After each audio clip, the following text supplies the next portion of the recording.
শুনছিলেন essential home care সংবাদ শিরোনাম। এবারে বিস্তারিত।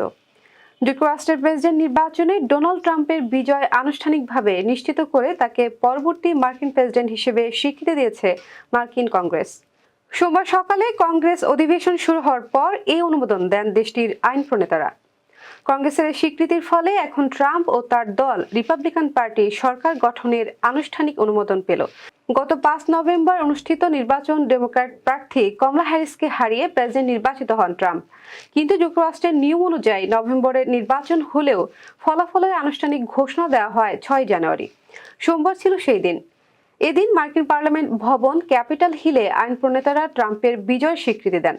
কংগ্রেসের দেওয়া অনুমোদনে বলা হয়, রিপাবলিকান পার্টি নির্বাচনে নিরঙ্কুশভাবে বিজয় হয়েছে এবং ডোনাল্ড ট্রাম্প যুক্তরাষ্ট্রের পরবর্তী প্রেসিডেন্ট হিসেবে যোগ্য। কংগ্রেসের এই স্বীকৃতির ফলে এখন ট্রাম্প ও তার দল রিপাবলিকান পার্টি সরকার গঠনের আনুষ্ঠানিক অনুমোদন পেল।